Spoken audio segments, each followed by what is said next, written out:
Well, it was a couple of years ago. My husband was not a Christian.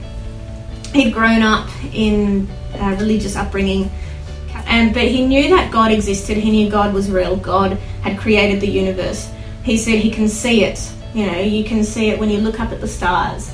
You can see creation. You can see that it's not just an accident. This has to be God. So he acknowledged that God created the universe, but he said, you know, as people, we've done too many bad things and annoyed God so much that God's like, had enough, not putting up with you people anymore. You're on your own, just sort out your own mess. And that was what Steve's position was in terms of God. And he was adamant, nah, that's it, don't want to know about anything else. And so he didn't want to talk about anything. And I remember one day, a couple of years, I was out the back here and I was weeding and I was crying out to God saying, what is it going to take? God, tell me, what do I have to do and what do I have to say? And then God, very quietly, I heard God say, let me worry about that. And that calmed my heart. And I thought, oh, okay, all right. And so anytime that I was tempted to stress out or, you know, oh God, why? I remembered, no, God asked me to let him worry about that, so I'll let him worry about that and I'll just pray for Steve. And I did notice that he was softening. One day, 2 years ago, 25th of May 2016, he woke up in the middle of the night and he heard this pray in his heart and he just wouldn't go away. And he looked like he'd seen a ghost. Literally, he was standing in the doorway like this. He says, I have to pray. I'm like, okay. And it took a few minutes for him to, okay, how do I pray? And then he said, you know what, I can't do this. I can't do this anymore. He says, I know that I need God and for some reason God wants me. So I can't do this anymore. I've got to give my heart to the Lord. And yeah, it was the middle of the night, 25th of May 2016, and he gave his heart to the Lord. And it was awesome. And then it was not long after that we went to Kingdom City. Initially was our emergency church for, as I'd said earlier, we had a lot of activities. So we had dance and scouts, and sometimes we would have outings or rehearsals on a Sunday. Or if the kids were sick or there was a birthday party, we would have a couple of weeks where we couldn't get to church. And so there was this one time when we had 6 weeks in a row without being able to get to church. We used Sunshine FM on a Sunday morning as our church. And this one particular morning, we were sitting here listening and we were getting ready to go to a scout outing. And they announced that, oh, Kingdom City, there's been a fire in the building next door to Kingdom City, the business. And because of that, they need to have their evening services at a different location. And tonight they'll be having their 5 o'clock service at Warwick High School. And I said to Sarah, oh, that might be our answer. Warwick High School, that's pretty close. If we're not too tired tonight, we can go there and check it out. So we went and we thought, okay, this is pretty good. And then after that we thought, okay, well, this will be our emergency church. So Sarah and I had been a few times, then Matthew'd gone. And so I knew that they have prayer at every single service. Just if you need any prayer, come to the front and we'll pray for you. And that night when Steve gave his heart to the Lord, he'd said, I need to get prayer like straight away, you know, as soon as possible. And so I'd mentioned that. And I said, well, you know, Kingdom City has prayer, so if you want, I can take you to this church, but I've got to warn you, it's really loud. And it's not like anything that you've ever experienced before. What happened, we've got an older child who works at Macca's, and he used to work in the afternoons, but then his shift got changed from afternoons to the mornings. And from like 10:30, and so just so happens that Kingdom City has an 11 o'clock service. So we thought, you know what, that will still work. If you want to try Kingdom City again, mornings are not as full on as night times. So we did that. We dropped him off at 10:30, then went back up 11 o'clock, and after 6 weeks of visiting every single week, and Sarah had said, is this our new church now? I said, you know what, I don't think we're visiting anymore. And he goes, yeah, no, I'm quite happy with this church. I think I want to come to this church. all the time.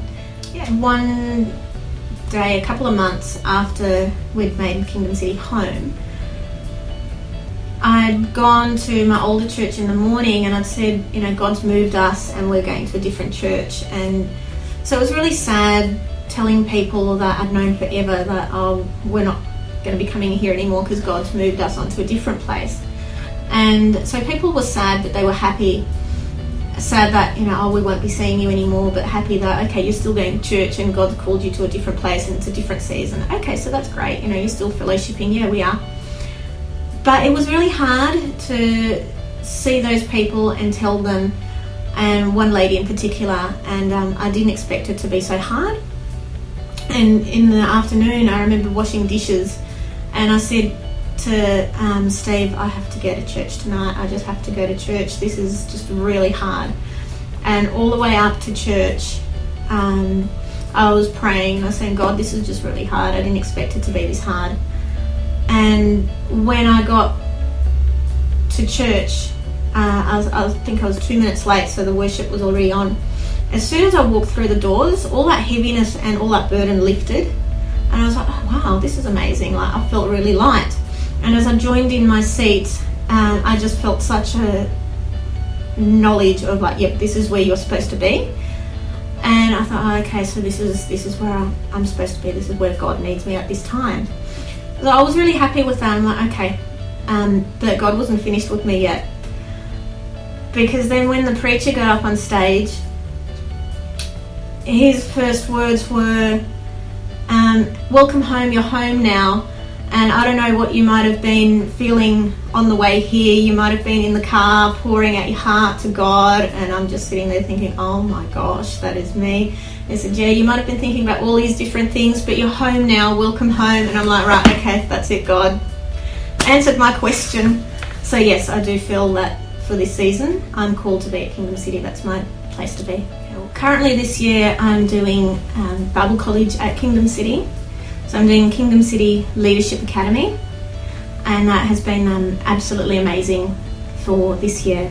So we've got 2 full days where we're learning at church, and then we're serving on Sundays and serving at special events as well.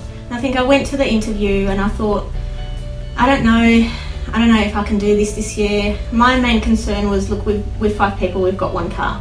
I don't know about drop-offs, pickups, things like that. That was my main issue. I said, I don't want to sign up for something and then not be able to do it. They said, look, if that's the main issue, then just apply and see how you go. And I went for the interview and I thought, okay, if I get in, then that's obviously, what God wants me to do this year.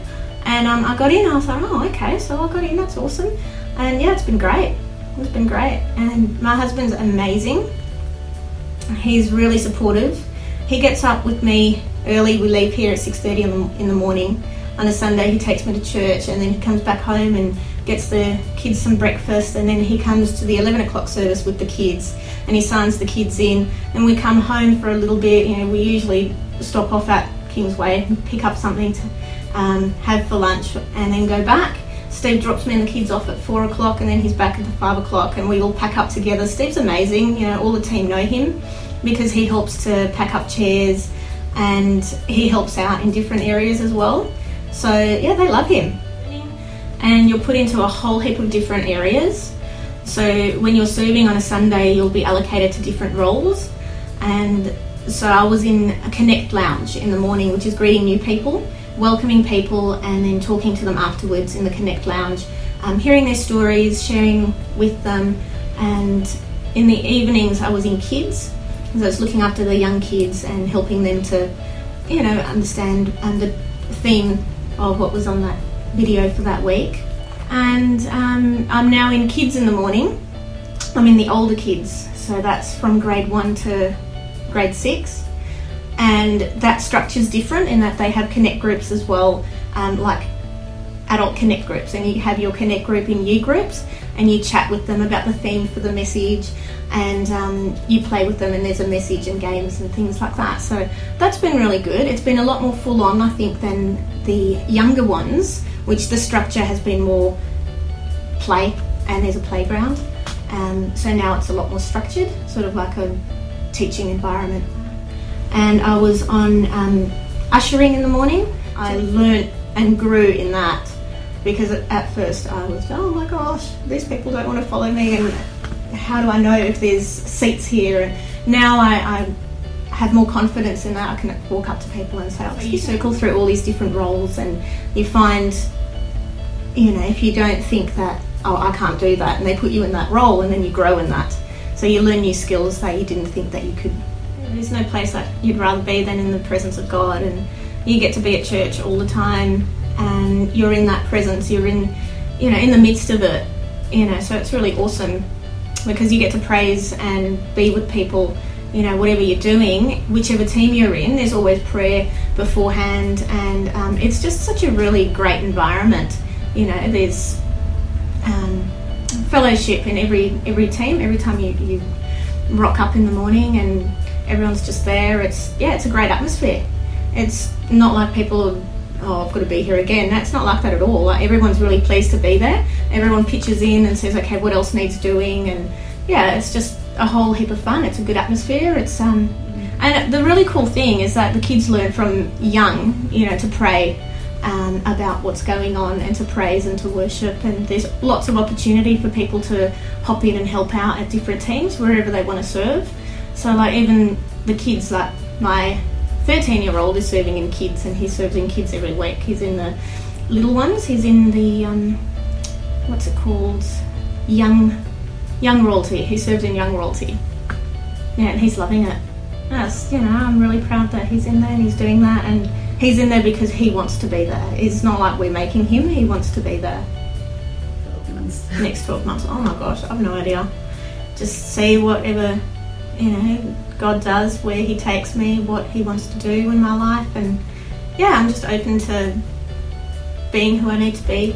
I see what God wants to do through me and in me. He's already done a lot in me, and it's just exciting to see what God wants to do through me in this next season.